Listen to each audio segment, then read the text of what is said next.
Marcos capítulo 16, a partir do versículo 13 ao versículo de número 20, diz assim a palavra de Deus: Indo Jesus para os lados de Cesareia de Filipe, perguntou a seus discípulos: quem diz o povo ser o Filho do Homem? E eles responderam: uns dizem João Batista, outros Elias, outros Jeremias, ou algum dos profetas. Mas vós, continuou ele, quem dizeis que eu sou? Respondendo Simão Pedro, disse, vamos ler juntos? Tu és o Cristo, o Filho do Deus vivo. Então Jesus lhe afirmou: bem-aventurado és Simão Barjonas, porque não foi carne e sangue quem te revelaram, mas meu Pai que está nos céus.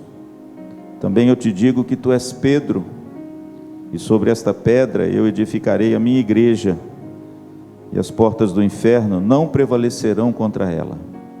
Dar-te-ei as chaves do reino dos céus. O que ligares na terra terá sido ligado nos céus, e o que desligardes na terra terá sido desligado nos céus. Então adverti os discípulos de que a ninguém dissessem ser ele o Cristo. Irmãos, quando a gente dá uma olhadinha na Bíblia, a gente vê que existem algumas perguntas na Bíblia cheias de significado, perguntas constrangedoras, perguntas que nos confrontam em algumas situações da nossa vida. Estou me lembrando agora da pergunta que Deus fez para Adão, depois que Adão fez o que não devia fazer: Adão, onde estás? Porque na realidade Adão tinha fugido de Deus, porque a Bíblia diz que ele foi tomado de temor, medo e vergonha, porque ele desobedeceu a única ordem que Deus deu a ele. Diante de toda a beleza da criação, ele caiu exatamente onde não devia. Assim somos nós. Deus nos dá graciosamente com ele tantas coisas, e mesmo assim, irmãos, nós capengamos em muitas coisas que nós não deveríamos fazer. O interessante é que depois do pecado, em Gênesis 3, você vê que lá em Gênesis 4, já tem o primeiro assassinato dentro da família. E aí a gente pode ver, irmãos, como o pecado veio para destruir a família. Mês de maio aqui na IPVO é um mês onde as igrejas presbiterianas se dedicam à família, né, meu pastor? Inclusive o pastor Luciano foi convidado para pregar lá na igreja presbiteriana de Dourados, no encerramento do mês da família, em retribuição, né, uma forma carinhosa que o pastor Isaías nos concedeu. Mas o interessante, irmãos, a gente vê um irmão tramando a morte de um outro irmão, e premeditado. A coisa foi assim, muito bem arquitetada, teve um plano, não foi aquela coisa de rompante, não, de momento, não. Foi uma coisa que ele pensou, que ele arquitetou, que ele planejou. E a Bíblia diz que ele então mata o seu irmão. Mas aí vem a pergunta constrangedora, cheia de significado e propósito: Caim, onde está o teu irmão? E o interessante, irmãos, que essa pergunta é sempre uma pergunta levando o homem ao arrependimento. Quando Deus perguntou a Adão: Adão, onde estás? É para que Adão reconhecesse o erro. É para que Adão olhasse para Deus e dissesse assim: Senhor, me perdoe, eu errei, eu pequei. Mas não foi isso que aconteceu. O texto diz que ao invés dele olhar para dentro de si e ver o seu erro, ele olha para fora de si e acusa os outros. O ser humano é assim. O ser humano muitas vezes, irmãos, é incapaz de reconhecer os seus erros Porque é muito mais fácil você apontar o dedo para o outro e de repente colocar nas costas do outro a responsabilidade que é sua. Com Caim foi a mesma coisa. Quando Deus pergunta para Caim, lá em Gênesis capítulo 4, Caim, onde está o teu irmão? Pastor, o que Deus queria com essa pergunta? Procurar onde estava Abel? Claro que não, irmãos. Deus é todo poderoso, Ele vê tudo, Ele sabe tudo. Essa pergunta é uma pergunta retórica que Deus faz ao homem para levar o homem ao arrependimento. Pastor, o que Ele esperava que Abel respondesse? Senhor, meu irmão está morto, eu o matei, eu arquitetei contra ele um plano sórdido, vil, ele era um moço bom, mas eu sou mau. Mas não, irmãos, Abel responde com arrogância. E aí eu sempre digo, você quer conhecer um crente de verdade, é quando você confronta esse crente. Se ele for arrogante e responder com orgulho, é porque ele ainda não é crente. Mas se ele se quebrantar, e o Espírito Santo falar ao seu coração, e ele reconhecer o erro, você pode ver que aí é a marca do Espírito Santo. Por acaso eu sou tutor do meu irmão? Olha a resposta desse homem. Em outras palavras, o que eu tenho a ver com o meu irmão? Eu não sou responsável por ele, ele tinha acabado de assassinar o irmão. Coração empedernido, coração endurecido, irmãos. E as perguntas de Deus, sempre cheias de significado. Me lembro de Pedro, em João capítulo 21, que pergunta, hein, irmãos? Que pergunta desconcertante. A Bíblia diz que Jesus reaparece aos seus discípulos depois de ressurreto dos mortos. E de repente Jesus toma Pedro à parte e faz uma pergunta desconcertante. Pedro, tu me amas? Pastor, para que Jesus fez essa pergunta? Exatamente com o mesmo propósito que ele fez para Adão, para Caim e agora para Pedro. Por quê, pastor? Porque Pedro tinha negado Jesus. Pedro, irmãos, de forma vil, orgulhosa, voluntariosa, achando que era um homem muito poderoso, como ele disse para Jesus na ceia: ainda que todos te neguem, eu jamais te negarei. Veja que homem pretensioso. Cuidado, viu, meu irmão? Cuidado se você é daquele que confia demais em você mesmo. Cuidado se você é daquele que se orgulha demais de si mesmo. Cuidado se você é daquele que se acha melhor do que todos. Ninguém presta, só você que é bom. Cuidado, querido, se você é aquele que de repente confia na força do seu braço.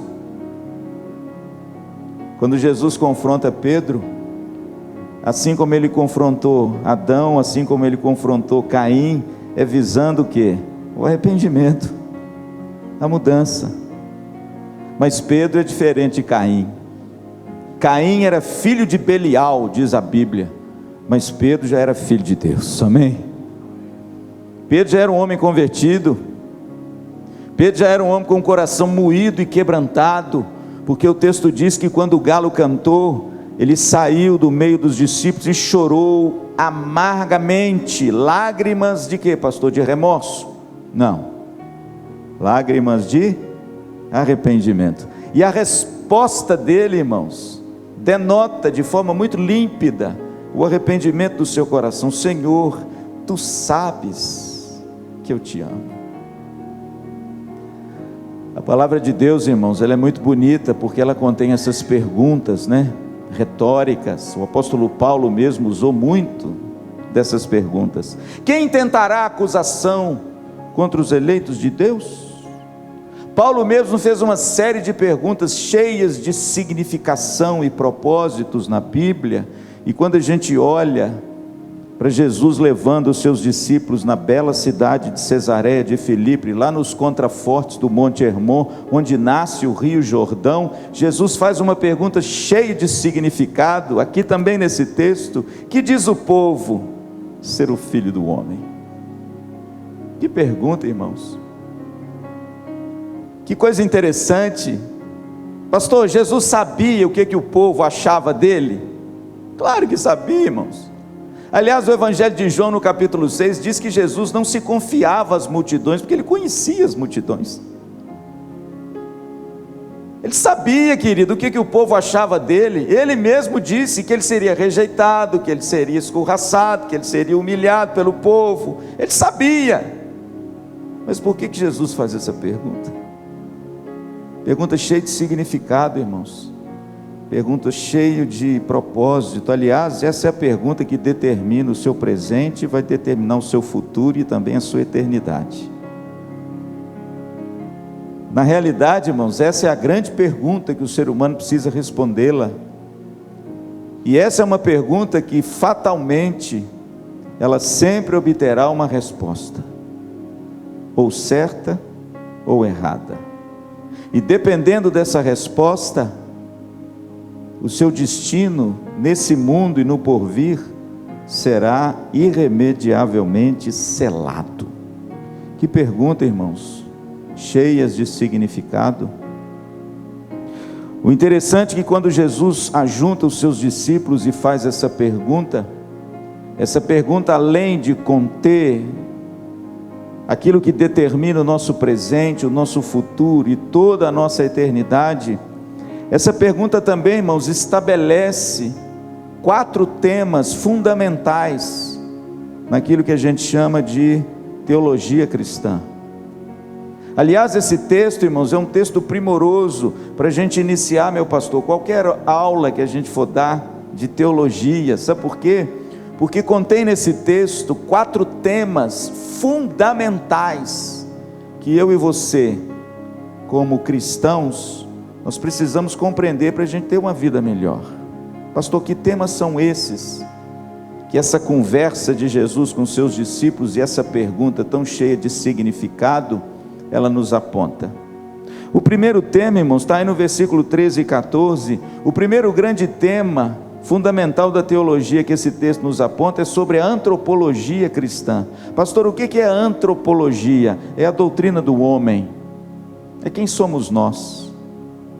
Isso é muito importante, irmãos, nós sabemos quem somos nós. Sabe por quê? Porque tem muita gente enganada a respeito de si mesmo. Veja bem o que o texto diz no versículo 13 e 14.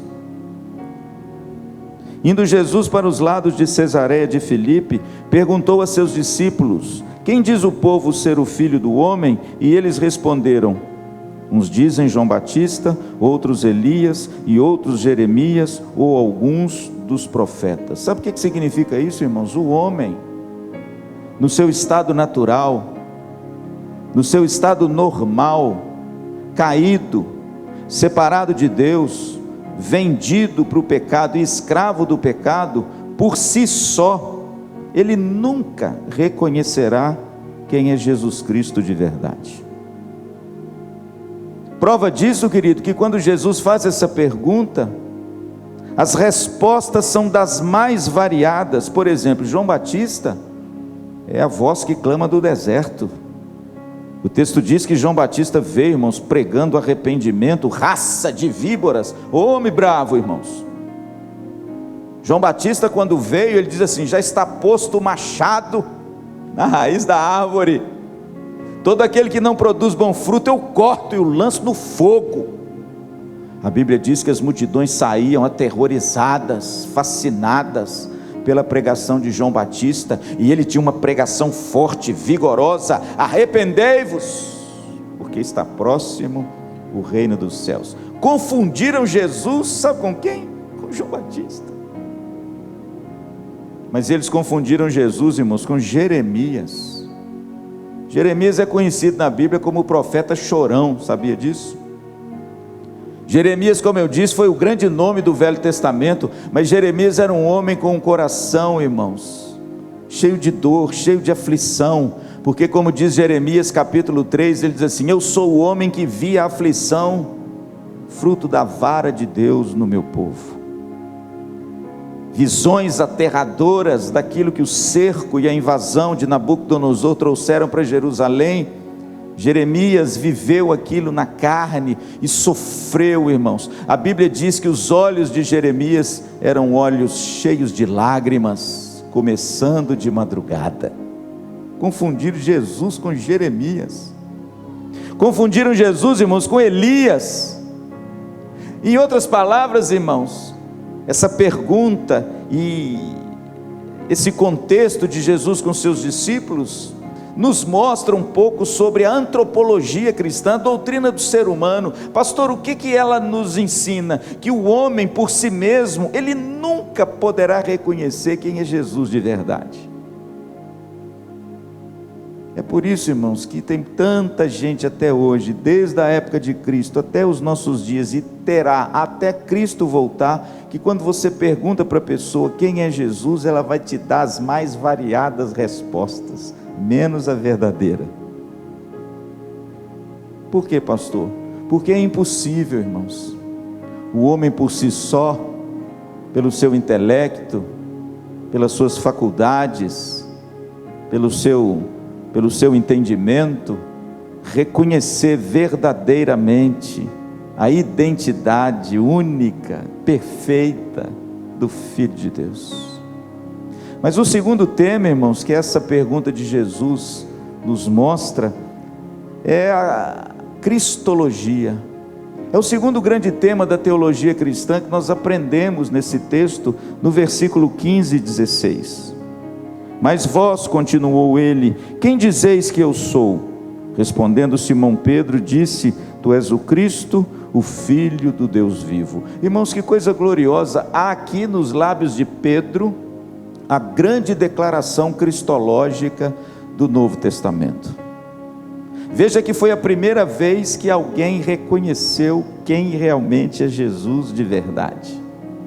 E veja, querido, que nessa declaração de Pedro contém tudo aquilo que eu preciso saber sobre a pessoa de Cristo e sobre a obra de Cristo. Primeiro, ele diz assim: tu és o Messias. Por quê? Porque o Messias era o ungido, era aquele que viria salvar Israel dos seus pecados. Então ele diz assim: tu és o Christos, no grego, que significa ungido, e que no Velho Testamento é o Mexia, que significa Messias, ungido. Então, em outras palavras, eu reconheço que o Senhor agora é o Salvador, é aquele que nós estávamos esperando.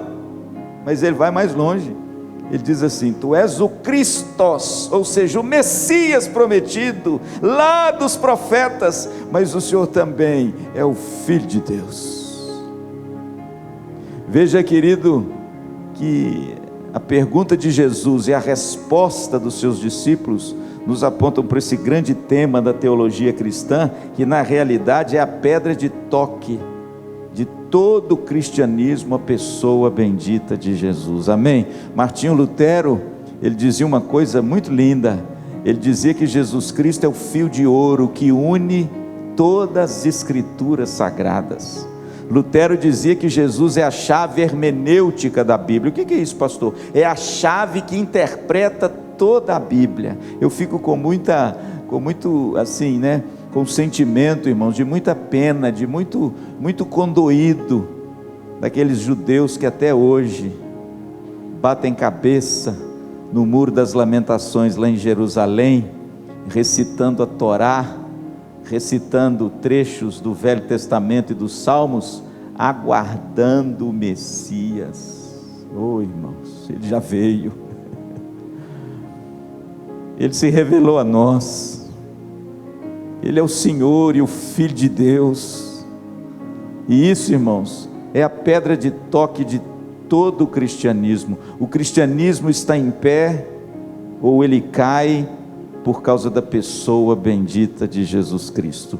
O apóstolo Paulo chega a dizer em 1 Coríntios 15, que se Cristo não ressuscitou, é vã a nossa fé.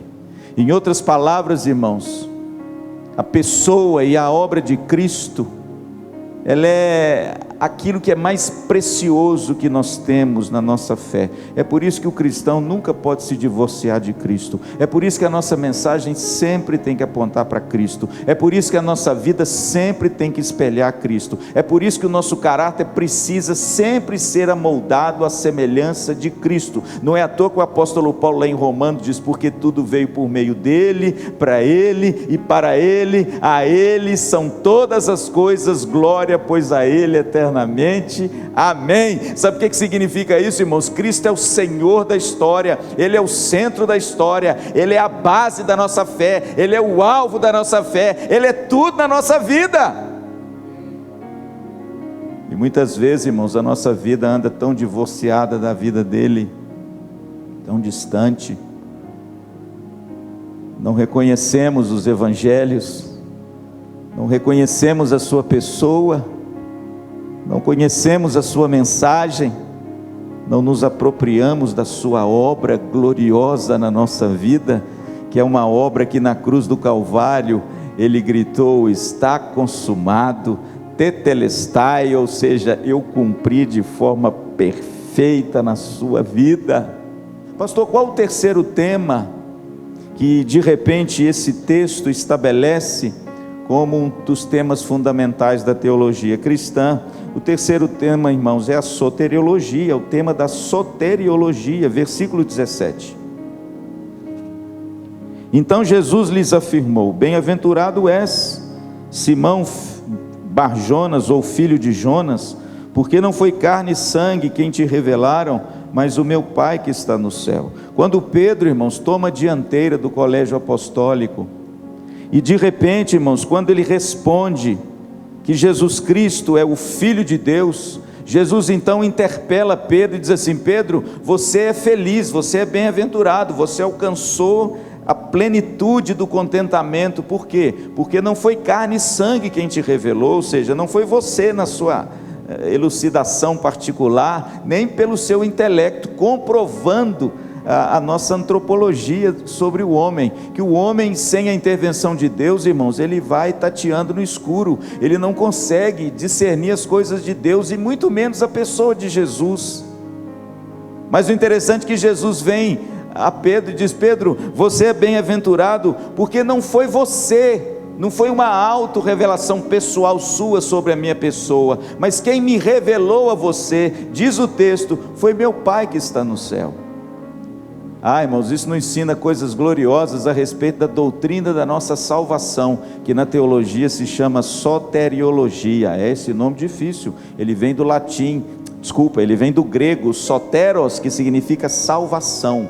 Logia é o tratado sobre a salvação. Pastor, o que esse texto nos ensina sobre a doutrina da salvação? Esse texto, irmãos, é muito simples. Ele diz que o homem por si só, ele nunca poderá ser salvo, que a salvação não é pelo mérito pessoal, que a salvação não é uma escolha própria, que a salvação não provém de você tomar uma decisão ou deixar de tomar essa decisão. Essa salvação, como diz João 3, versículo 3 e versículo 5, no encontro de Jesus com Nicodemos, a Bíblia diz que ela vem de cima, a Bíblia diz que ela vem do alto. Jesus diz: ninguém pode ver o reino de Deus se do alto não lhe for concedido.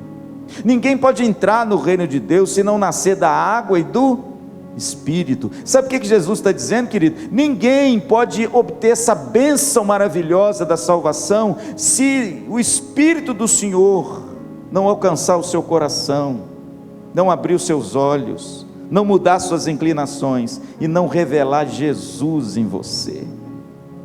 Então quando Jesus olha para Pedro, ele diz assim: Pedro, você é bem-aventurado. Sabe por quê? Porque não foi você que me escolheu, mas fui eu que te escolhi. Lembra lá João 15:16? Bem-aventurado Pedro, porque olha, por você mesmo, você nunca alcançaria a salvação. Meu irmão, deixa eu dizer uma coisa: salvação não é esforço próprio, não. Salvação não tem nada a ver com aquilo que você faz para Deus. Aliás, irmãos, aquilo que eu e você fazemos para Deus, Isaías diz que é trapo de imundícia. Nada do que eu e você fazemos para Deus, irmãos, para obter a salvação, tem algum mérito. Por quê? Porque é impossível o homem agradar a Deus.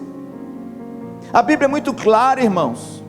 A Bíblia diz que a salvação é um ato monérgico, é um ato do céu para a terra. É Jesus Cristo que te alcançou, é Ele que fez a obra na cruz, e o Espírito Santo aplicou essa obra no seu coração, porque Ele te escolheu, Ele te amou, antes da fundação do mundo, diz Pedro. Pastor, isso é difícil da gente entender. É difícil mesmo, irmãos. Já pensou? Antes que Deus gritasse naquele caos primordial, haja luz, seu nome já estava escrito no livro da vida. É muito difícil, irmãos, a gente perceber essas coisas, mas é bom a gente falar nelas para você ver a imensidão do nosso Deus, a eternidade do nosso Deus, que não vê como eu vejo o agora e o hoje. Deus é aquele que vê o passado, o presente, o futuro e a eternidade num eterno já.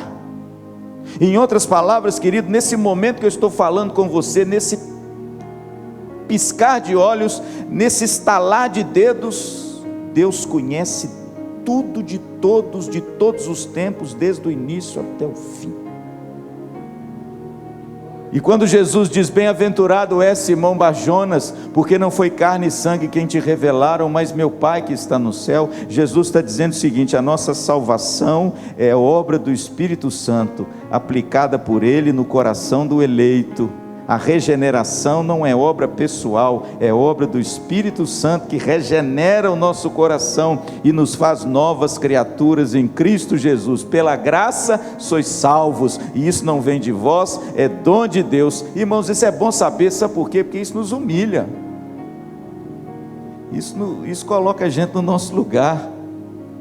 A Bíblia diz que não foi porque a gente é bom, ou porque a gente vai ser bonzinho. Lá em Deuteronômio, quando Deus fala para Moisés por que Ele escolheu o povo dele para ser o povo dele, é a mesma coisa, Ele escolheu pela graça. Sabe por quê? Lá Ele diz assim: vocês acham que eu escolhi vocês porque vocês eram mais bonitos? Ou eram mais ricos? Ou eram melhores? Pelo contrário, vocês eram um aborto julgado no campo. Que imagem!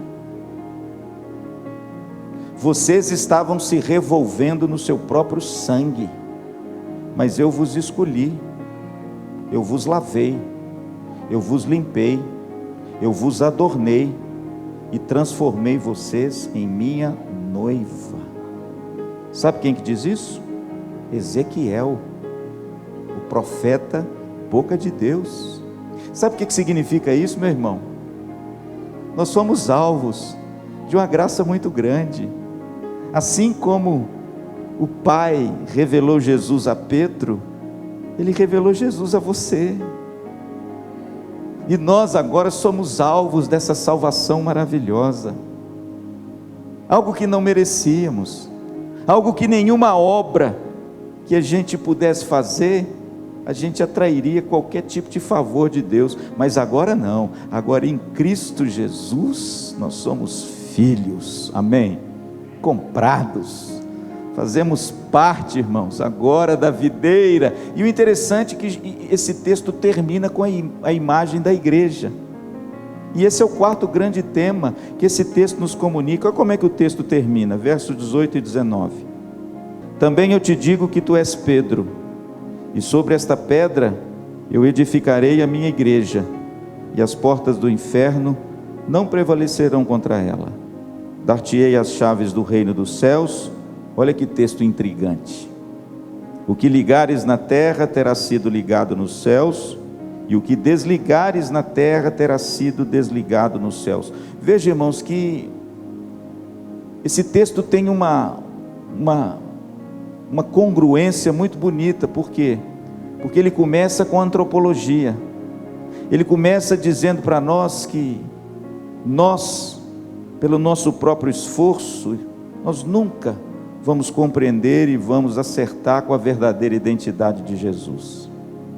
E é por isso que nós precisamos dessa fé centrada em Jesus e saber verdadeiramente quem Ele é, porque através dele é que nós alcançamos a salvação. E depois vem essa doutrina maravilhosa, que é a doutrina da igreja. Veja que depois que nós somos salvos, alcançados por essa graça, Jesus vem então com a ideia, a imagem da gloriosa igreja de Jesus. E no verso de número 18, ele faz um trocadilho aqui, que os irmãos já sabem o que significa, né? Não precisa de eu bater nisso de novo, mas às vezes as pessoas que estão nas redes sociais ainda não sabem. Quando Jesus diz, tu és Pedro, e sobre esta pedra, Jesus não está se referindo a Pedro como pedra, porque Jesus aqui usa duas palavras para pedra. Ele usa a palavra Petros e ele usa a palavra Petra. Uma das palavras que ele usa, se reportando a Pedro, é fragmento de pedra. É quando você pega uma pedrinha no chão e atira na pessoa, é um fragmento de pedra. O que Jesus está dizendo é o seguinte: Pedro, tu és um fragmento de pedra, mas sobre esta pedra, ou seja, sobre essa rocha, eu edificarei a minha igreja. O interessante é que aqui no texto não tem jeito da gente ver o gesto, né? Mas eu acho que se nós estivéssemos lá, em Cesareia de Filipe, naquele lugar tão bonito, talvez nós viríamos Jesus dizer assim: olha, tu és Pedro, mas sobre esta pedra eu edificarei a minha igreja. Na realidade, Jesus é o grande fundamento, ele é a grande pedra, é a grande rocha de esquina, sobre a qual a igreja de Jesus está erigida. E o interessante, irmãos, que no versículo 18 do Evangelho de Mateus, é a primeira vez que aparece a palavra igreja, e isso é tão bonito, sabe por quê? Porque ela não aparece nos lábios de ninguém, ela aparece nos lábios de Jesus. Essa semana alguém mandou para mim um vídeo, eu não fiquei de forma nenhuma escandalizado com esse vídeo, porque a teologia humanista é assim, ela diz o seguinte: olhe para dentro de você, que você vai achar o verdadeiro Deus.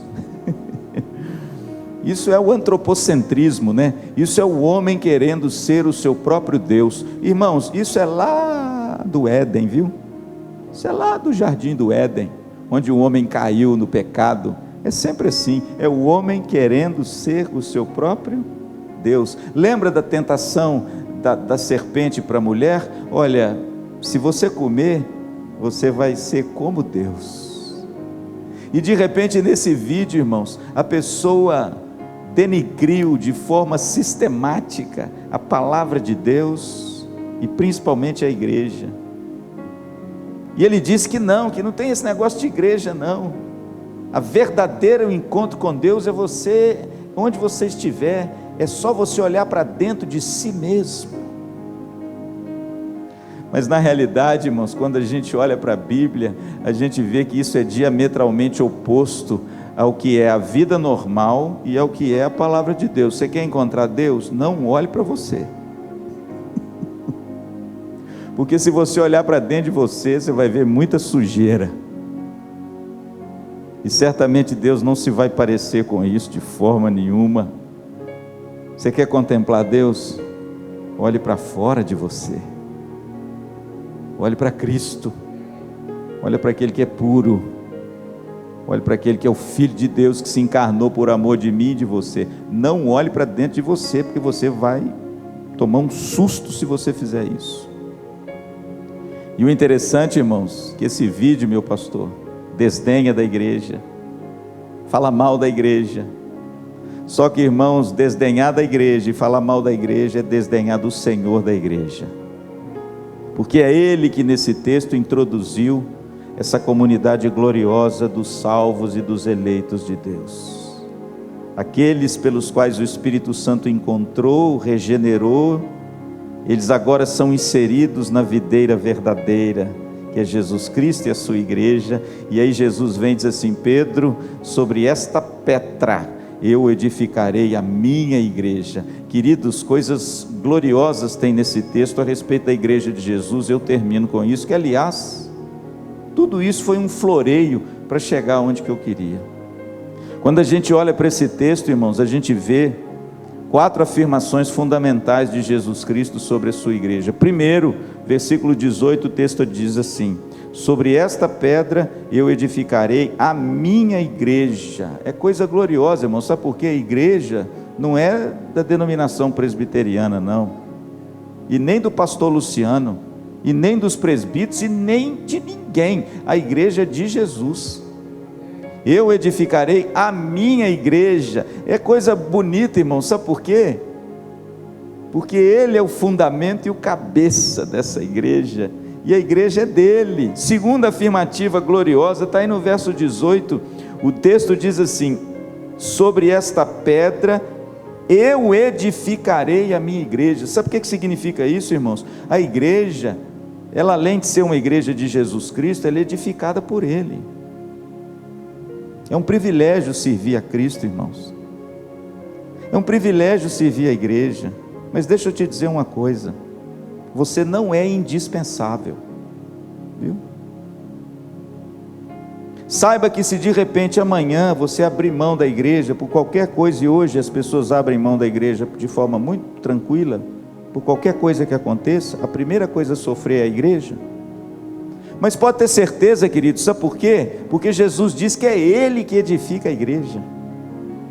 Então, se amanhã, querido, nós falharmos, nós abandonarmos, nós negligenciarmos, nós nos afastarmos, não pense jamais que essa igreja sucumbirá por sua causa. Quem edifica a igreja é Cristo. É Ele o maior interessado em edificar a sua igreja. Agora, queridos irmãos, que privilégio Cristo nos concedeu de poder trabalhar para que essa igreja seja também edificada e sermos de Deus, como diz Paulo, cooperadores. Isso é uma alegria, irmãos, isso é uma bênção, isso é um privilégio muito grande. Cristo nos enxertou nessa comunidade de graça para que nós a edificássemos junto com Ele. Agora, irmãos, nós não somos indispensáveis. É muito ruim, é muito triste quando uma pessoa vira as costas para a igreja e diz assim: olha, não quero mais. Isso entristece muito o coração dos líderes, entristece muito o coração de Cristo, mas a igreja vai sempre continuar, porque é Ele quem edifica a sua igreja, e Ele conta comigo e conta com você, amém? Que coisa gloriosa, irmãos, a gente pode descansar nisso, entende? Tem gente às vezes que fica tão preocupado, né? Ah, pastor, fulano não quer, ou outro quer, ou acabou, ou não acabou. Querido, deixa eu te dizer uma coisa: a igreja de Jesus nunca vai acabar.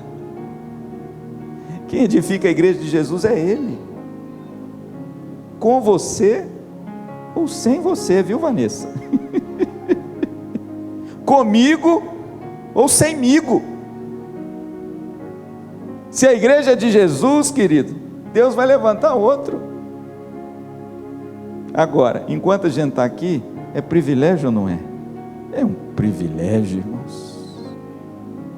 Terceira afirmativa, eu termino. A igreja, diz o texto, é vitoriosa, porque Jesus diz: as portas do inferno não prevalecerão contra ela.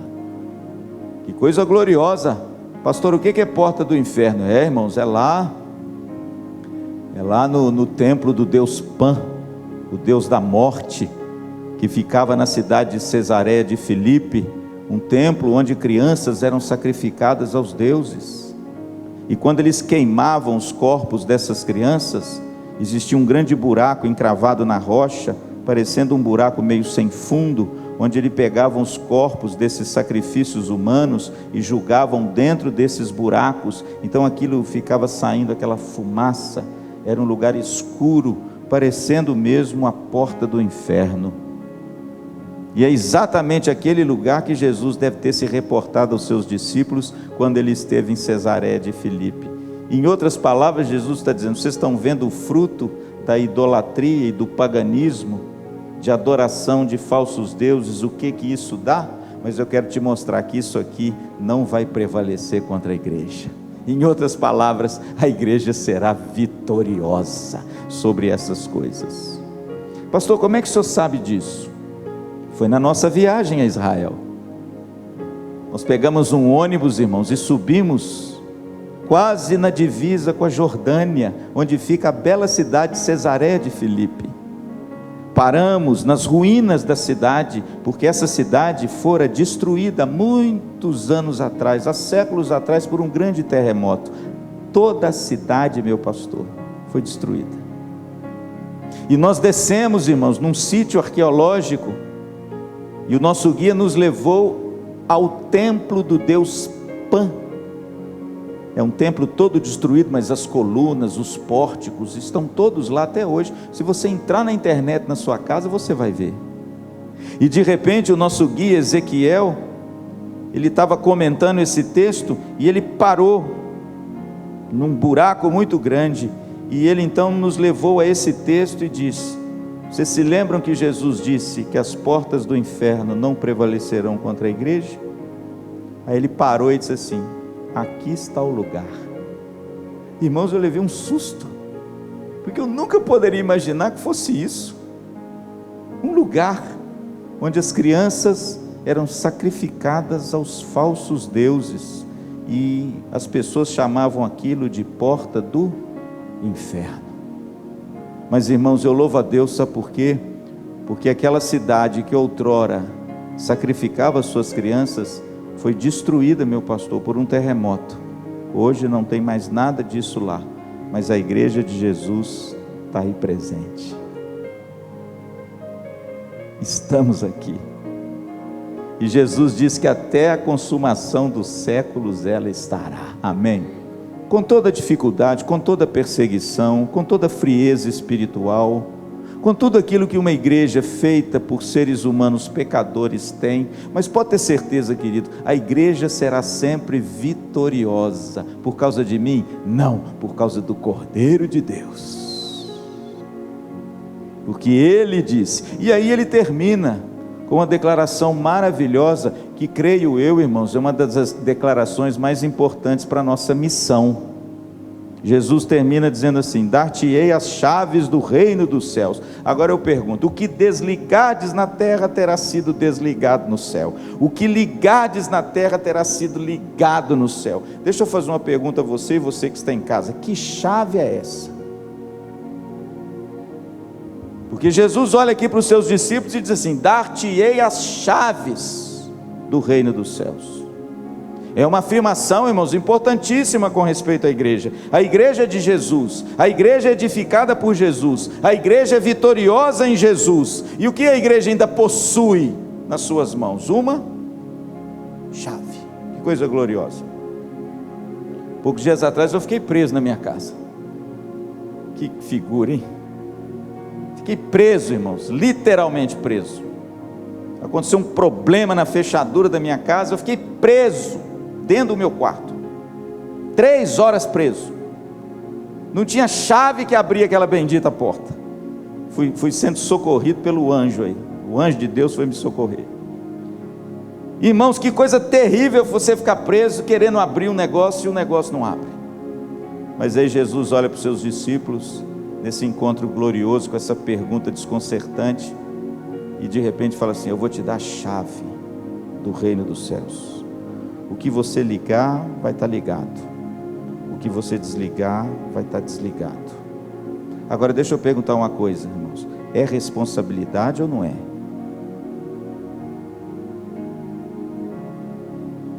Congresso Nacional não tem chave do reino de Deus. Prefeitura de Maringá não tem chave do reino de Deus. Senado Federal com a CPI do Covid não tem chave do reino de Deus. Câmara de Vereador não tem chave do reino de Deus. Congresso Nacional não tem chave do reino de Deus. Quem recebeu as chaves? Pronto. Você sabe o que Jesus na verdade disse? Eu vou dar para vocês a chave do reino de Deus. Quem é a chave? É Ele. Agora, façam bom uso dela. Abram. Usem. Porque aquilo que você ligar, vai ser ligado. Aquilo que você desligar, será desligado. Sabe o que significa isso, irmãos? A igreja recebeu a grande responsabilidade e missão de levar essa chave aqueles que estão trancados nas trevas. Essa chave é da igreja. Cristo deu a si mesmo a nós, para que eu e você pudéssemos destrancar o que, pastor? Os corações fechados, trancados, oprimidos pelo diabo. Mas quando nós proclamamos o evangelho, quando nós pregamos a palavra de Deus, quando nós falamos desse Jesus, a chave é aberta, e essa pessoa pode então receber essa chave, e logicamente a porta se abre. Amém? Queridos, que perguntas, né? A Bíblia contém algumas perguntas, e com elas, ela contém muita significação e propósito na nossa vida. Que Deus nos dê graça, que a gente faça um excelente uso dessa chave, e mais ainda, que a gente possa ter nas mãos essa responsabilidade gloriosa de sermos alcançados por Ele, de termos nas nossas mãos esse privilégio, de termos acesso, ao reino de Deus, mediante a pessoa bendita de Jesus. E você não negligencie esse dom maravilhoso, porque ele foi dado a mim, foi dado a você, foi dado à igreja de Jesus, e nós precisamos proclamar esse evangelho para as pessoas que estão aí amedrontadas, para as pessoas que estão desesperadas, falar do amor de Deus. Se Deus abre uma porta de oportunidade para você, meu irmão, não se cale, fale desse Jesus, proclame a salvação que há em Jesus, use a chave que Cristo te deu, que é Ele mesmo, e proclame esse evangelho. Pastor, eu estou proclamando, mas eu não vejo mudança na vida das pessoas. Irmãos, a mudança quem opera não é você, mas é você que precisa abrir, usar essa chave para destrancar, irmãos, as portas de tantos corações que estão desesperados, ansiando ouvir uma mensagem de esperança, de fé e de salvação. Amém?